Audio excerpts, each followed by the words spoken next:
શહેરીજનોને આકરા તાપ અને હીટ સ્ટ્રોકથી બચાવવા માટે સુરત મહાનગરપાલિકા દ્વારા એક ખાસ તકેદારીના પગલાઓ લેવાઈ રહ્યા છે। પાલિકા સંચાલિત સ્મીમેર હોસ્પિટલમાં પણ હીટ સ્ટ્રોકથી દર્દીઓને બચાવવા માટે અગ્રિમ તૈયારીઓ સાથે બાથટબ અને બરફના બોક્સ સાથેની વિશેષ વ્યવસ્થાઓ શરૂ કરાઈ છે।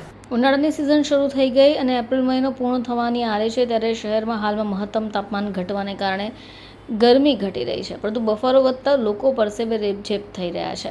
હવામાન વિભાગની આગાહી અનુસાર આગામી 21મી અને 22મી એપ્રિલના રોજ ફરીથી તાપમાન વધશે। 40 ડિગ્રીની આસપાસ આ ગરમીનો પારો પહોંચી શકે તેમ છે। આ શહેરીજનોને ગરમી અને આકરા તાપથી ત્રાહિમામ પુકારવાની નોબત પણ આવી શકે એમ છે। પાલિકા સંચાલિત બીઆરટીએસ બસના સ્ટેન્ડ્સ ખાતે પણ હવે ઓઆરએસની વ્યવસ્થાઓ કરાઈ રહી છે। સ્મીમેરના ડોક્ટરો જણાવ્યા અનુસાર ગરમીમાં જ્યારે કોઈ પણ દર્દીને હીટ સ્ટ્રોક એટલે કે લૂ લાગે, એનું બોડી ટેમ્પરેચર નોર્મલ કરતાં વધી જાય, ત્યારે સામાન્ય કરતાં હાઇડ્રેટ તાપમાન અને હાઇડ્રેટ પારો 105-106 સુધી પહોંચતો હોય છે। વ્યક્તિ બેભાન પણ થઈ શકે, કોઈ પણ બબડિયા કરતા હોય। આ ફરિયાદો એટલે કે જે દર્દીને લૂ લાગી હોય તેણે સ્મીમેર હોસ્પિટલમાં લાવવામાં આવશે અને તેની સારવાર માટે બાથટબની વિશેષ વ્યવસ્થાઓ પણ કરાઈ ગઈ છે। જય દ્વારકાધીશ, મને કહેતા ગર્વ થાય છે કે સ્મીમેર હોસ્પિટલ એ છેવાડાના લોકો માટે, મધ્યમ વર્ગ અને ગરીબોની જીવાદોરી સમાન, સંજીવની સમાન આ હોસ્પિટલ છે।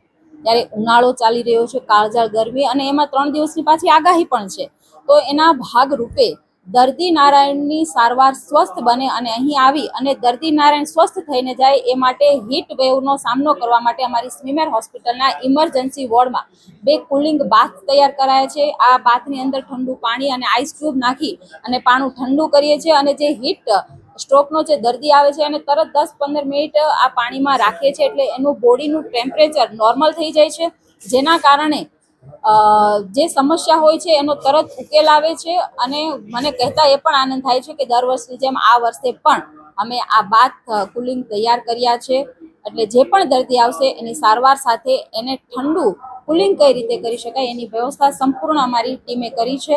એટલા માટે મારી ટીમને પણ હું અભિનંદન પાઠવું છું, અને હર હંમેશ અમારી ટીમ અને અમે અને અમારા શાસકો દર્દી નારાયણની સેવા માટે તત્પર હોઈએ છીએ। આ ગરમી છે, લોકોને મારો ખાસ સંદેશો છે કે આપણા શરીરમાં પાણી ન ઘટે એના માટે પુષ્કળ પાણી પીએ, પ્રવાહી લઈએ, એમાં છાશ છે, દહીં છે, શેરડીનો રસ છે, ફ્રેશ જ્યુસ છે, આવા પ્રવાહી સતત આપણે લઈએ। ઓઆરએસ વાળું પાણી પણ આપણે સાથે રાખીએ, અને ખાસ કરીને લારી કલ્ચર એટલે કે જે તળેલા પદાર્થો છે એનાથી દૂર રહી આપણા શરીરનું સ્વાસ્થ્ય જાળવીશું તો આપણે આસપાસને પણ આપણે સ્વસ્થ રાખીશું। એટલા માટે ખાસ મારી અપીલ છે કે જેમ બને એમ પ્રવાહી પાણી વધારે પીએ। Bureau report, channel live witness, Surat.